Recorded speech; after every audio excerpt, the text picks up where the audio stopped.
Oke, kita mulai pembahasan kali ini dengan satu pertanyaan yang mungkin kedengarannya agak gimana gitu ya. Bahkan mungkin sedikit tabu. Bisakah Tuhan dengan segala kemahakuasaannya merasa bosan? Coba deh bayangin sebentar. Kalau kamu punya kekuatan tanpa batas, sama sekali tanpa batas, kehendakmu nggak bisa dibantah dan kamu hidup abadi. Kira-kira apa yang bakal kamu rasain? Kalau pahlawan super aja kayak Saitama bisa kehilangan semangat hidup karena saking kuatnya sampai nggak ada tantangan lagi, gimana dengan zat yang benar-benar absolut? Ini bukan berarti kita ngebandingin Tuhan sama Saitama ya, tapi ini cuma buat ngasih gambaran aja sebesar apa sih masalahnya. Nah, pertanyaan ini itu ngebawa kita ke masalah filosofis yang dalam banget. Masalah kesendirian dan keabadian. Bahkan filsuf sekelas Nietzsche aja loh, pernah mikirin ini. Dia kayak nyindir gitu. Bilang kalau eksistensi yang abadi, yang nggak ada tantangannya sama sekali, ya bisa jadi ngebosenin banget. Oke, sekarang kita coba lihat dari sisi yang lebih ekstrim lagi. Gimana kalau pengulangan tanpa akhir itu bukan anugerah, tapi justru siksaan?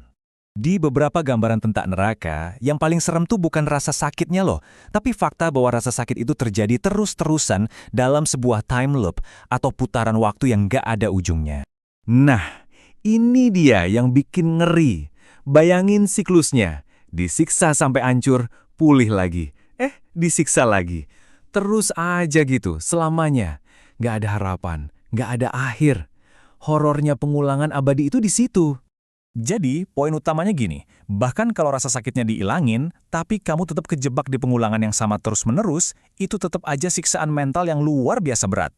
Ingat Dormammu di Doctor Strange. Nah, ini contoh yang pas banget. Dia kan kuat banget tuh, entitas kosmik gitu. Tapi dia nyerah bukan karena kalah berantem, tapi karena disiksa sama Doctor Strange pakai pengulangan tanpa akhir. Kebosangan sama putus asa, itu yang jadi senjatanya Strange. Oke, jadi kalau keabadian aja bisa jadi siksaan, gimana caranya Tuhan menghindarin itu? Ternyata ada seorang mistikus dari masa lalu yang ngasih jawaban yang, wow, berani banget. Namanya Muhyiddin Ibnu Arabi, seorang sufi dari abad ke-12. Dia nggak cuma nanya, tapi dia jawab langsung. Dan jawabannya, ya Tuhan itu kesepian. Menurut dia, alasan alam semesta ini diciptain, ya buat ngatasin rasa sepi dan bosannya Tuhan itu. Nah, kutipan ini kuncinya. Aku adalah harta tersembunyi yang rindu untuk dikenal. Jadi Tuhan dalam kondisi absolutnya itu kayak harta karun yang gak ada yang tahu. Ada kerinduan buat ditemuin, buat dikenal, buat berinteraksi. Terus gimana caranya? Gimana bisa entitas yang absolut, yang cuma satu-satunya, nyiptain sesuatu dari yang gak ada? Lah disinilah pemikiran Ibnu Arabi jadi keren banget. Ini solusinya benar-benar elegan. Karena nggak ada apa-apa lagi di luar Tuhan, ya satu-satunya cara buat menciptakan adalah dengan ngelihat ke dalam dirinya sendiri. Alam semesta ini, termasuk kita semua, itu adalah cerminannya. Lewat cerminan ini, Tuhan nggak cuma tahu apa itu cinta atau penderitaan, tapi Tuhan bisa merasakannya langsung lewat pengalaman kita. Keberadaan kita ini ngasih Tuhan kesempatan buat ngerasain hidup dalam batasan, yang justru ngebebasin dia dari kebosanan yang tanpa batas. Oke, kalau kita ini cerminannya Tuhan, wow, ini implikasinya gede banget buat cara kita ngelihat sorga dan neraka. Artinya, nggak ada pemisahan. Rasa marah kita, sedih kita, senang kita, semuanya itu dirasain langsung sama kesadaran ilahi yang jadi sumber kita. Coba deh lihat tabel ini.